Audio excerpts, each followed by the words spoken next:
today we're going to shoot a quick video. One of the questions I get asked a lot, and we've had a lot of success in the last couple of videos with our buying guides, is how do I get into the hobby at a relatively inexpensive price, right? And this time of year is a great time to buy. A lot of folks are looking to put their vehicles away for the winter. It's it's not always easy to do that if you don't have a heated garage. Where we live in the Northeast, as you can see out my window here, we have a lot of bare trees, a lot of leaves on the ground. It's just that time of year where people start thinking about putting their stuff away and they don't want to put the energy or money into it. And especially if it's a project or a car with a little bit higher miles, something that they're not as invested in, it's a great time of the year to buy. So, I've done a lot of research recently and I've looked on a lot of Facebook Marketplace, eBay, just trying to see what's out there for values. And there were 5 cars that came up that I think if you're looking to get into the enthusiast hobby at a reasonable price, something you can take to a cruise night or cars and coffee, have a whole lot of fun, enjoy it on a back road on a nice day, and not break the bank. I think these are 5 great options for you. Number 5, we're going to talk about the Nissan 350Z specifically, right? So the car that came out in 2002, really it's a 2003 model year car. It was out for 6 years before it was replaced with the 370Z, so the larger engine, more horsepower. These cars right now, they actually sold fairly well. They sold anywhere between like 15,000 and 30,000 cars a year in the US. In that model run, right, until about 2003 to 2008. They came in a ton of different trim levels. You have the track options, the Nismo options. What we're going to talk about today is more the base option coupe or convertible. And looking online, there's a ton of these out there with under 100,000 miles that you can find for less than $10,000. The biggest thing on these cars is they actually were very well received. They're a really balanced car. They actually drive pretty nice. Their 6-speed manual was universally regarded as a very good transmission. The automatic was a little bit anemic. People weren't as crazy about that transmission in the car. So if you can find one with a 6-speed manual, for under $10,000, under 100,000 miles, Nissan has a pretty good history of reliability. This is a really good motor. It was in a ton of different cars for them. It's kind of like with Chrysler does with Jeep, but they put that 3.6 in everything. This 3.5 liter is a really good, strong motor. It makes decent horsepower. The downside to this car is there's really no back seat, and it's not the most exciting car from like a noise standpoint. It doesn't sound the best. It's kind of a, especially in the base trim, it doesn't have the best exhaust note.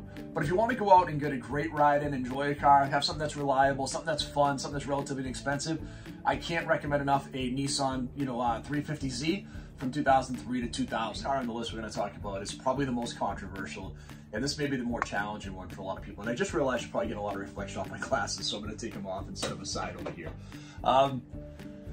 This car is the Mazda RX8 from 2002 to 2012. These cars are readily available for $6,000 to $9,000. They're actually pretty fun, decent performance value, 6.5 seconds to 60, a unique style with that kind of half door in the back, so it's a little bit more practical than like a 350Z if you have small kids.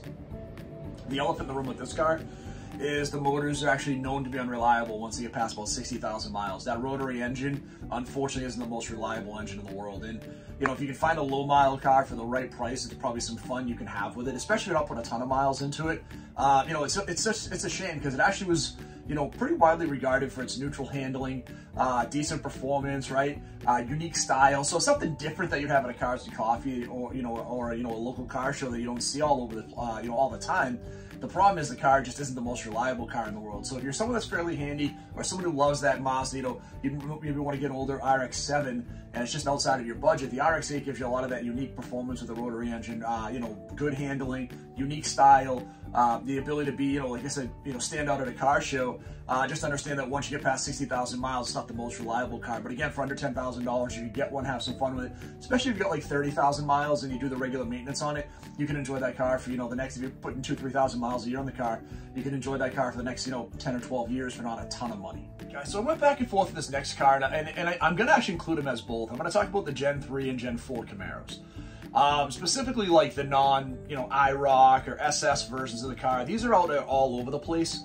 And they've actually become really good values for performance. It's funny, the Firebirds that I was looking through to do this video, the Firebirds and Trans Ams are starting to lift up in price a little bit more. The SS Camaros will and IROC will.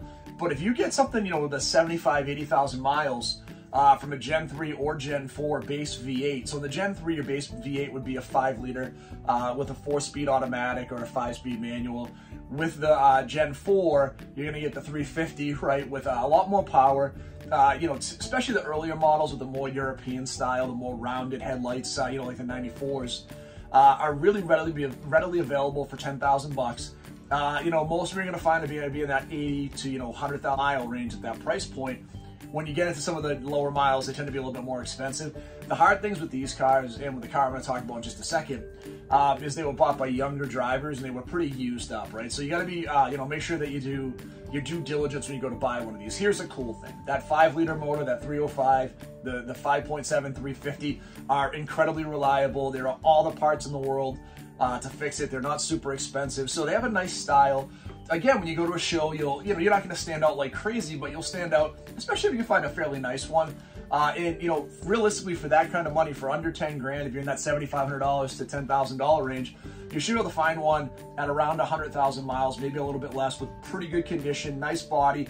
I've seen them at shows for $6,500, $7,000. So if you're looking to do something, you know, that's, again, kind of a throwback to the 80s, something that's a little bit funner, throwback to that 90s with the Gen 4, these are a great car, and they're pretty readily available with T-tops. So if you want some of that open air experience, I'd probably stay away from the convertibles. The convertibles on these tend to be a little bit more problematic as far as getting like rust spots and replacing the top and some of that stuff. So I would say in this particular era, I would absolutely look at doing a T-top manual car if you can. So a 305 5-speed with a Gen 3, you know, 350 6-speed with a Gen 4. I think you're gonna have a heck of a car. It's a lot of fun for not a ton of money. And again, they made, you know, tons of these cars, right? Anywhere from, you know, the mid 40s all the way up close to 100,000 cars in a year. So there's a lot of these cars on the road. There's still a ton available. You just want to find one that has no rust issues, no body issues, that really hasn't been worn out and completely beat up by, you know, a previous owner, especially was owned by a kid. Number 2 on our list is going to be the SN95 Mustang, which would be the 94 to 04. Once you get into like 99 or 2000, you'll hear people actually talk a lot about what they call the new edge style. Still considered an SN95. It just had a little bit more aggressive bodywork, wider fender flares, that fake hood scoop on the GT. These came with a 6-cylinder or an 8-cylinder.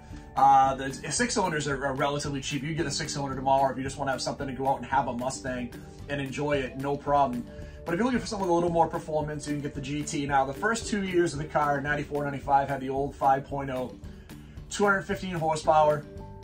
Not the easiest cars to modify at the beginning. They had done some different things on that car where it wasn't as easy as the previous generation Foxbodies to modify that 5-liter. The 4.6 when it first came out was a little underpowered. Then by the time we got into like the 2000 model year, we're up to 265 horsepower, over 300 foot-pounds of torque. With the 5-speed manual, is a fun car. You're probably not going to find a Cobra for 10 grand, but if you look close enough, you might find an early gen Cobra like a 95 or 96. Or even potentially a 99 or 2000 non-supercharged, close to your budget with maybe a little more high mileage.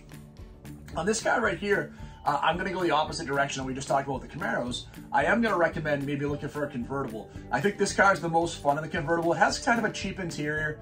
It's that double bubble setup with the dash, which looks kind of cool, but it's not the best, you know, the best quality interior in the world. So having that open air experience really does make a huge difference. I owned an 02 hardtop and an 04 convertible, and just the driving experience in the 04 convertible was a lot more fun, although a lot more rattly, not quite as tight. The cool thing with these cars, they take tons of modifications. So if you're looking for something you want to go and build like a project and have a lot of fun with, these SN95s are significantly cheaper than the Foxbodies. They ride nicer. They have a lot more, you know, options and features inside the car, and they're a heck of a great value. So something I would easily recommend. Again, Ford sold tons of these cars. There's still a ton out there. Pretty easy to find one under $100,000. Just like my previous caution with the Camaro, though, bought up by a lot of young kids. Some of them got, you know, just kind of beat up. Again, that 4.6 is a super reliable motor. It was in all the taxi cabs and police cars forever. So don't be scared away from that, but just find one. Make sure it's running right. Make sure you have no oil leaks, nothing like that. You're going to get a great car that you're going to have a lot of fun in. Again, I don't see a ton of these at the car shows. You see a lot of the Foxbodies making their way back into the shows, and then you see a lot of the stuff, you know, 2005 and newer. So it's a cool car that, again, you're probably not going to see a ton of the Cars and Coffee or a cruise night. Something you can go have a lot of fun. Our number one value right now is still the number one value that's been out there for about a decade. It's the C4 Corvette. C4 came out in 84, finished in 96. There's so many different versions of this car, so many different engine options. You know, you had the original tune port injection. The original Crossfire injection with the Doug Nash 4-speed, and then you went to the tune port with the 4+3 with the overdrive. Then you get into like the LT1s, which would give you the 300 horsepower. You can get a 4-speed automatic or a 6-speed manual. These cars were everywhere. They made a ton of them, and a lot of people put them away. So a lot of these cars are out there with relatively low mileage in that 50, 60, 70, 80,000 mile range for a 25-year-old car for under 10 grand. Here's the thing on this car. I owned a 93 with 95,000 miles on it. I put a bunch of money into it. The weather stripping does go on these cars. You know, the headlight motors will tend to go, which is kind of a pain in the butt. They use like this brass gearing that wouldn't last forever.